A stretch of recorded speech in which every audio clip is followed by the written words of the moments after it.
you've had quite a dark year, shall we say, with Sharp Objects, and now this. I mean, what was it that drew you to this one? From one to the other, so That's a year in itself. I know. It was.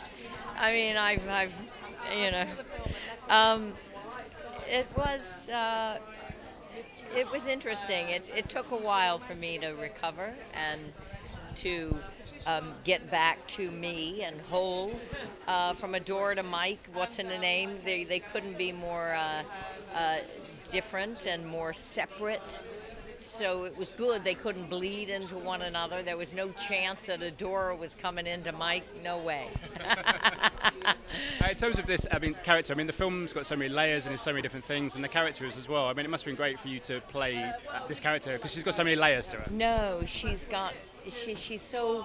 It's a very complex, very heartfelt, yearning woman, and without the frills of femininity. And you know, as women, look at how I look tonight. This is how we are driven. Mike is driven by just her work.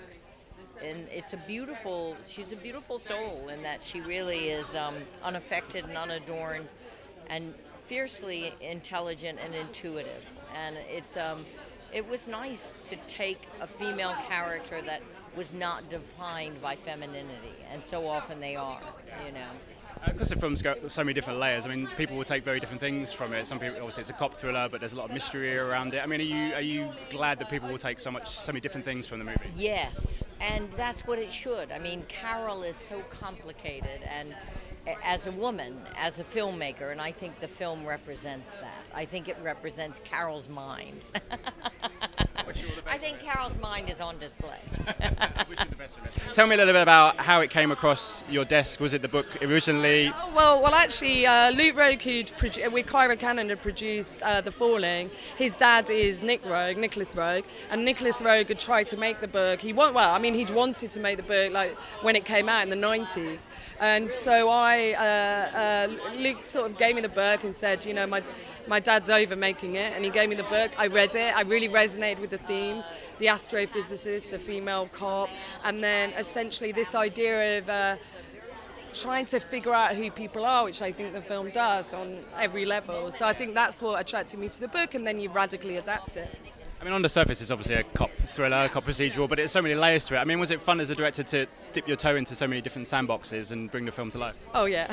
And also, being the writer-director, you can really do that, because from the very beginning, you're instilling and seeding in your preoccupations. So it's not just like being given a script or that's an adaptation of a book and having to work from there. So it's very, very exciting. And for audiences, obviously, again, they'll see it as one thing, but it's almost discover. Are you excited to see their reactions? Because it's one of those movies that there's going to be so many different reactions to it. There is, and I think, I always say about an audience completes a film. An audience doesn't a film doesn't exist until it meets the people, and I love the idea that there's probably multi ways to read the film, and that to me is exciting. I think audiences and people are very intelligent, and I think they love to bring themselves into a film, so it's very exciting.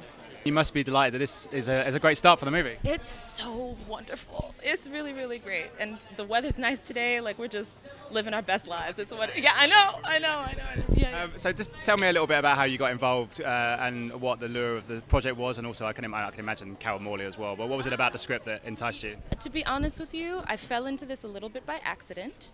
I met Carol, and it was a bit of a surprise. I met her. She was the sweetest person ever, and she asked if I would be interested in auditioning. I was like, okay. And then I saw the script, and I saw the character, and I was completely shocked. I'll let her tell the story. It's a very specific story. Working with her is wonderful. She's kind, and because it's her project, because it's kind of her baby and it came out of her head, her kindness sets the precedent for everybody else on the team. So the team, it's like her kindness is infectious.